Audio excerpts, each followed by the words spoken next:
को मानसिक रूप से स्वस्थ हो, लेकिन आज हमें इस सच्चाई को एक्सेप्ट करना पड़ेगा कि आज हिंदुस्तान के अंदर मैं फिर कह रहा हूं, मैं तो पूरे हिंदुस्तान में घूमता हूं। आज हिंदुस्तान के अंदर आदरणीय प्रधानाचार्य जी 80% से ज्यादा कृपा करके ध्यान से सुने सभी बच्चे, क्योंकि आने वाले टाइम में अगर हमें समस्या का पता चलेगा तो उन समस्या का निदान आने वाले टाइम में कौन दोगे? आप दोगे। क्योंकि आने वाले टाइम में आप में से ही कोई देश का प्रधानमंत्री बनेगा, कोई सूबे का मुख्यमंत्री बनेगा, कोई अच्छा इंजीनियर बनेगा, कोई अच्छा डॉक्टर बनेगा, कोई अच्छा साइंटिस्ट बनेगा, कोई अच्छा ब्यूरोक्रेट बनेगा। तो वर्तमान समय में हमारी क्या समस्या है, कहीं न कहीं उन समस्याओं को हमें समझना पड़ेगा। तो अभी हम कौन सी समस्या की बात कर रहे हैं? पर्यावरण की। कौन सी समस्या की? पर्यावरण की। और पर्यावरण से रिलेटेड कौन सी समस्या हुई? स्वास्थ्य की। क्योंकि अगर हमारा पर्यावरण खराब है तो फिर हमारा शरीर भी स्वस्थ होने वाला नहीं है। बेटा मैं बताऊं, अभी मैं पिछले सप्ताह मैं जैन कन्या कॉलेज में था, प्रधानाचार्य जी वही ऐसे प्रेड में मैं उद्बोधन दे रहा था। तो वहां पे जो बहन है, प्रधानाचार्य बहन है, ढाका बहन, उन्होंने मुझे कहा कि मनी भाई केवल 10 मिनट में उद्बोधन खत्म करना।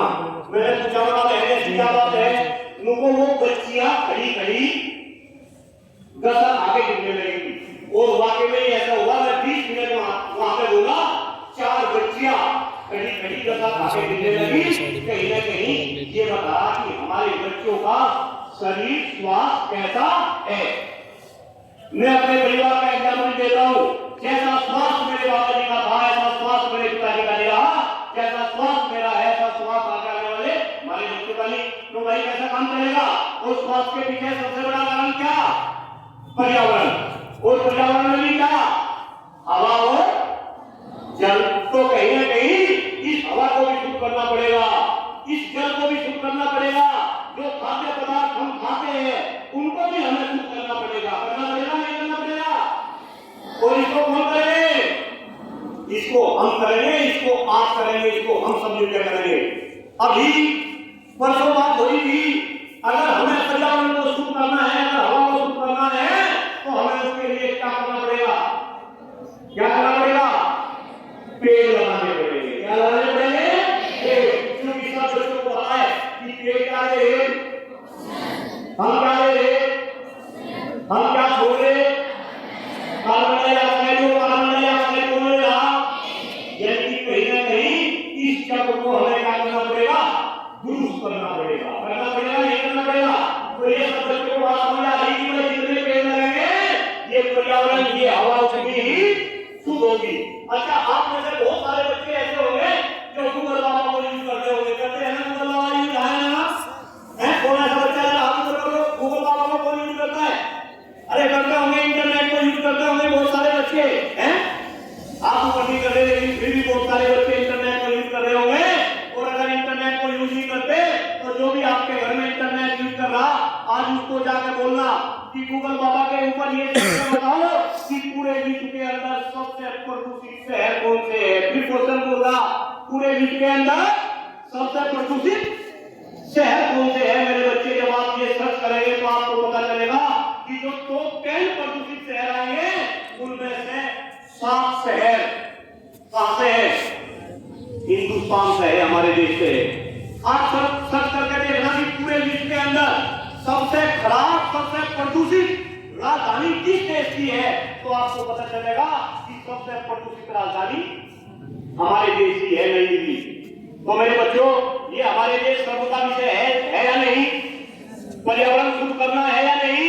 और मेरे बच्चे, मैं तो आदरणीय प्रधानाचार्य जी परसों ही एक कार्यक्रम में था, मुझे पता चला कि जब से ये देश आजाद हुआ तब से लेकर अब तक इस देश में 75% पक्षी का मतलब समझ रहे होंगे, 75% पक्षी क्या हो गए? गायब हो गए। हम भी गांव में रहते थे, कौवे, चिड़िया, गोरैया, तोता, मोर तो आगे घेर के अंदर मोर डांस करना शुरू कर देते थे। लेकिन आप अब कुछ नजर आ रहा है क्या? ये पक्षी गायब क्यों हो गए? क्योंकि पर्यावरण क्या हो गया? दूषित हो गया, पर्यावरण खराब हो गया। यानी कि अगर इस देश से पक्षी गायब होने लगे, जब हम इस देश के 100 साल आजादी के मनाएंगे तो हिंदुस्तान के अंदर कोई भी पक्षी नहीं बचेगा। और बच्चों, क्योंकि मैं केकटगढ़ में रहता हूँ, वहां पर गोलावर्ड सेंचुरी है, जहां पर सुनने बच्चे वो गोलावर्ड सेंचुरी के अंदर जब मैं 25 साल पहले देखता था तो देश के पक्षी नहीं, विदेशों से भी पक्षी गोलावर्ड सेंचुरी के अंदर आते थे। लेकिन पिछले 15 साल से विदेशों से भी पक्षियों ने आना हिंदुस्तान के अंदर क्या कर दिया, बंद कर दिया। तो पर्यावरण बचाएंगे नहीं बचाएंगे? बड़ी समस्या है, आया ना? स्वास्थ्य की बड़ी समस्या है, आया ना? और बेटा, मैं पर्यावरण को बचाने का भी तरीका बताया कि हमें क्या लगाने पड़ेंगे, पेड़। और स्वास्थ्य को भी सही करने का तरीका बताऊंगा। अभी सारे बच्चे ताली बजा ले देना, बजा के दिखाओ एक बार ताली। आज के बाद अगर सभी बच्चों को स्वस्थ रहना, सबको स्वस्थ रहना, आया ना? आया ना? तो ताली बजाने का तरीका अच्छे से सही तरीके से ताली बजाएंगे। ताली कैसे बजाते हैं? ये कैसे, चारों उंगलियां और ये अंगूठा ये एक साथ ऐसे बजेगी ताली। बजाओ ताली, बजाओ ताली, और बजाओ।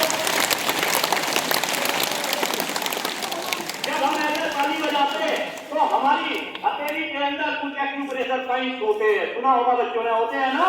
तो जब ऐसे हथेली बजाएंगे तो वे एक्यूप्रेशर पॉइंट क्या होंगे, वे प्रेस होंगे, वे दबेंगे। और जब वे एक्यूप्रेशर पॉइंट दबेंगे तो हमारी पूरी बॉडी के अंदर उसका इफेक्ट होगा।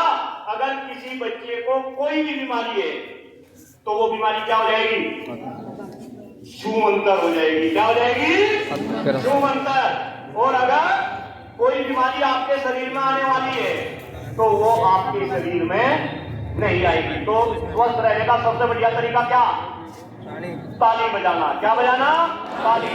3 तरीके से अभी लास्ट में ताली बजवाऊंगा। वे ताली में आदत में पढ़ाना चाहते जिसे भी रिक्वेस्ट करूंगा, क्योंकि मैं जगह जगह संस्थानों में जाता हूँ, पता नहीं कितने संस्थान अपनी प्रार्थना के अंदर अब 3 मिनट में ताली बजाने लगे तो सारे बच्चे क्या हो जाएंगे, स्वस्थ हो जाएंगे, खुशी आ जाएगी सब शरीर के अंदर, देखना मस्त हो जाएंगे सारे बच्चे। पर्यावरण की बात समझ आ रही? पर्यावरण को बचाना है तो क्या लगाएंगे, पेड़ लगाएंगे। और बेटा, पेड़ भी मैं आज सब बच्चों से हाथ जोड़कर निवेदन कर रहा कि पेड़ भी असली पेड़ लगाएंगे। कौन से पेड़ लगाएंगे, कौन से असली पेड़ है? सबसे अच्छा पेड़ कौन सा? नीम से भी अच्छा पीपल, बहुत बढ़िया। सबसे अच्छा पेड़ कौन सा? पीपल। उसके बाद हाँ बोलो, उसके बाद बरगद, उसके बाद बरगद, और तीसरा नंबर नीम का। तो असली पेड़ कितने बताए? 3, पीपल, बरगद और नीम। और ये असली पेड़ क्यों है? देखो ये बच्चा बोलेगा क्यों है? क्योंकि बच्चा बोल रहा है हमारे स्वास्थ्य के लिए अच्छे हैं, क्योंकि ये सबसे ज्यादा ऑक्सीजन देते हैं। यानी कि हमारे वातावरण को सबसे ज्यादा ये क्या करते हैं, प्योरीफाई करते है ना।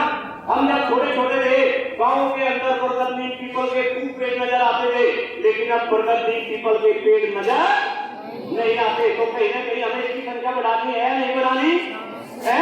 और बेटा, मैं ये काम इस वजह से आपको बता रहा क्योंकि मैं भी आपके साथ में डॉक्टर कुलदीप मणि पिछले 15 साल से मैं यही काम कर रहा हूँ।